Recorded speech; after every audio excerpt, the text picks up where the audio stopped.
દ્રશ્યોમાં દેખાતા આ ધાડ લૂંટના આરોપીએ વર્ષ 2013ના વર્ષમાં 13 વર્ષ પહેલા દાહોદના એ ડિવિઝન પોલીસની હદ વિસ્તારમાં આવેલા જૂના ઇન્દોર રોડ ઉપર સિમંદર જૈન મંદિર બહાર એક ડ્રાઈવર પોતાનું વાહન પાર્ક કરીને રાત્રિના સમયે સૂતો હતો ત્યારે આ મધ્યપ્રદેશનો રહેવાસી ફાધર પાંગુ મેળા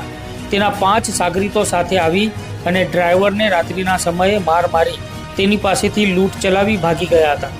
જ્યારે પોલીસે જે તે સમયે તેના 5 સાગરીતોને ઝડપી જેલ ભેગા કર્યા હતા, પરંતુ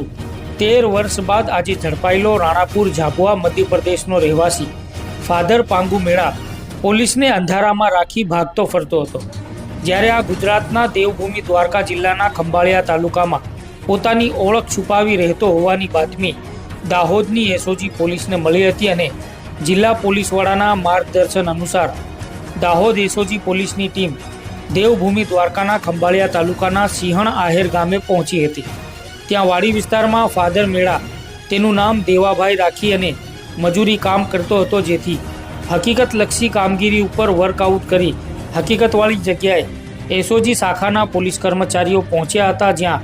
આ આરોપીએ વેશ પલટો કર્યો હતો તેમજ પોલીસના જવાનોએ પણ વેશ પલટો કર્યો હતો, જેમાં છકડાના રિક્ષાના ડ્રાઈવર તરીકે રાકેશભાઈ વસનાભાઈ, સુનિલકુમાર મથુરભાઈ તથા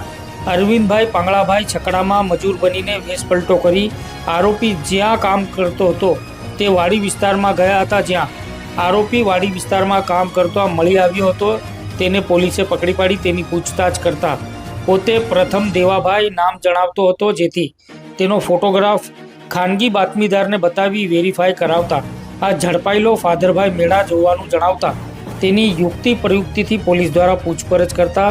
તેને પોતાનું સાચું નામ ફાધરભાઈ પાંગુભાઈ જાતે મેળા હોવાનું જણાવ્યું હતું, જેથી તેને ઝડપી પાડી કાયદેસરની કાર્યવાહી કરવામાં આવી છે। ત્યારે દાહોદ શહેરમાં 13 વર્ષ અગાઉ ધાડ તથા આર્મ્સ એક્ટના ગુનામાં નાસ્તા ફરતા આરોપીને વેશપલટો કરીને દેવભૂમિ દ્વારકા જિલ્લાના ખંભાળિયા તાલુકાના સિંહણ આહેર ગામ ખાતેથી દાહોદ એસઓજી પોલીસે ઝડપી પાડી જેલના સળિયા પાછળ ધકેલી દેવામાં આવ્યો છે। આ સંબંધે દાહોદ એસઓજી પોલીસે ગુનો નોંધી આગળની કાયદેસરની કાર્યવાહી હાથ ધરી છે।